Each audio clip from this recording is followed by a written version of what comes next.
que faz uma cidade ser mais segura? Né? O que faz um lugar ser mais seguro? Um dos elementos, um dos instrumentos desse lugar mais seguro é você pensar o que você quer com as prisões desse lugar. No nosso entendimento, essa política da guerra, a lógica da guerra, não deu certo em lugar nenhum do mundo. A guerra às drogas, a guerra à pobreza, a guerra aos territórios pobres, na verdade elas se misturam o tempo inteiro. Né? Você ter uma polícia que mata e que morre não torna a sociedade mais segura e os números são muito contundentes em relação a isso. Nenhum país prende mais do que o Brasil, por mais que se viva a construção de uma imagem de impunidade, mas nenhum país prende mais do que o Brasil. Isso não trouxe ao Brasil cidades mais seguras, mais tranquilas e redução dos índices de criminalidade. E há uma falta de reflexão, de avaliação do que se faz.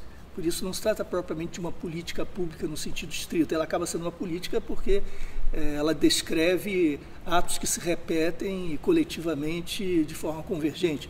Mas não constitui propriamente um projeto com base no exame dessa realidade, dos resultados obtidos com essa própria prática. Não há nenhuma avaliação racional sequer nesses termos. Isso não é um discurso contra a polícia, pelo contrário. Né? O resultado disso está no Rio de Janeiro agora. Tem um policial morto a cada 2 dias.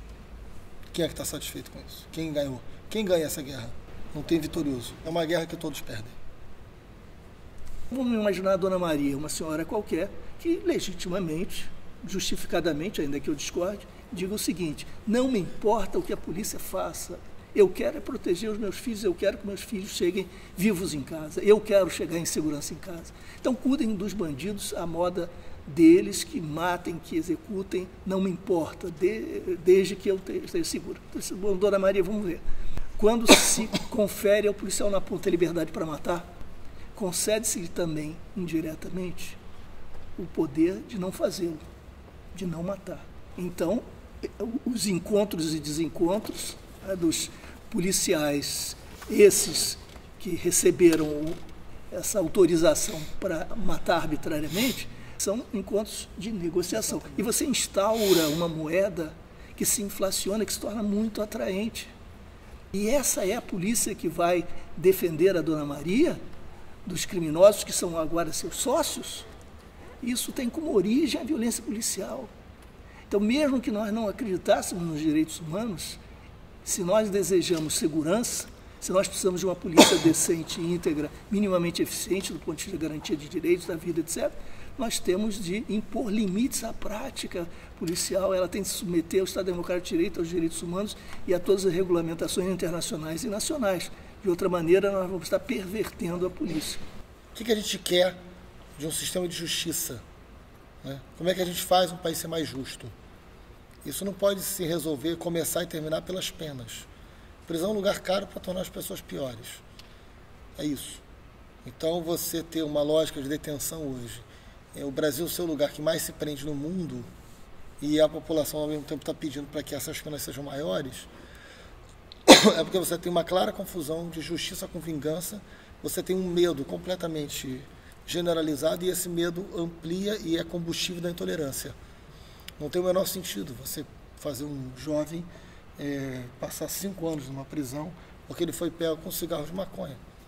Então a gente precisa fazer um debate muito mais profundo sobre o que a gente espera da juventude, das cidades, do modelo de democracia, da representatividade e do sistema penitenciário. Não é um corpo estranho, um corpo solto nesse debate de segurança pública. Não ter política pública é a política pública do sistema. Na verdade, você tem um depósito de pessoas em volumes absolutamente inaceitáveis e são situações de ociosidade máxima. E lá, até para sua sobrevivência, vão ter de se filiar a uma facção. Essas lealdades vão subsistir depois da saída da prisão. E vai haver uma cobrança por parte da facção pelo cumprimento de ordens que emanam do interior do cárcere. Portanto, aqueles que não eram organizados vão se organizar ao longo desses 5 anos como um imperativo para a sobrevivência.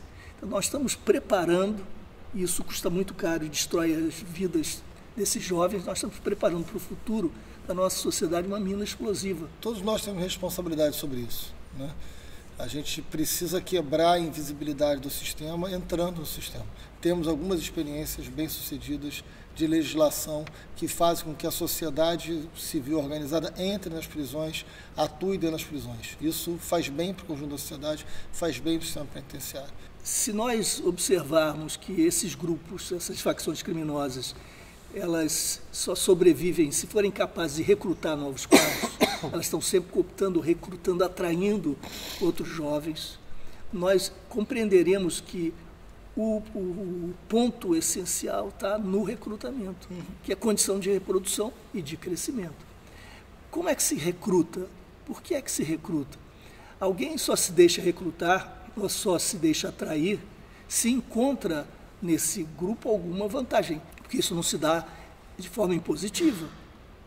Quais são esses benefícios? As questões-chave são valorização, reconhecimento e acolhimento. Claro que acesso a bens materiais também, mas, sobretudo, esse espaço para autoafirmação com reconhecimento, com valorização. Se é essa a questão, nós não podemos pensar em termos de uma guerra de destruição, mas nós podemos compreender que é possível recrutar para a sociedade esses passíveis de atender ao outro recrutamento.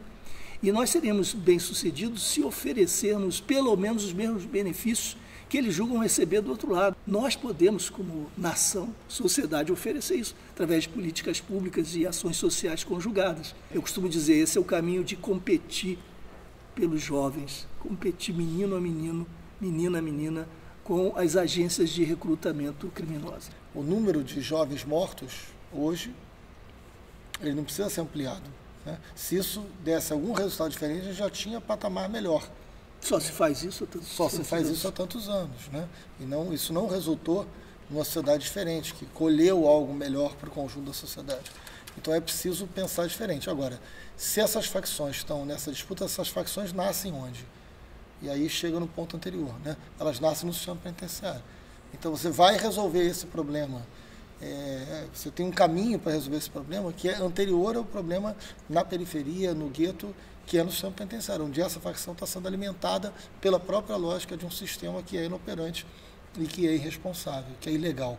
Então, quando a gente diz que a gente tem que ter política pública para o sistema penitenciário, é que ele não pode ser notícia, e os meios de comunicação têm enorme responsabilidade sobre isso, porque muitas vezes promovem o medo e muitas vezes promovem a negligência quando não falam nada, só é assunto quando tem rebelião, quando tem fuga. Teve uma matéria no jornal, no Rio, famoso, que o título é assim, de noite em claro ao som de tiros e explosões.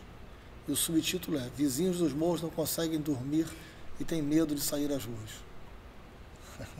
O problema é o sono da classe média, o sono de quem está no meio do tiro cruzado e a sobrevivência dele. O morro certamente dormiu muito bem essa noite.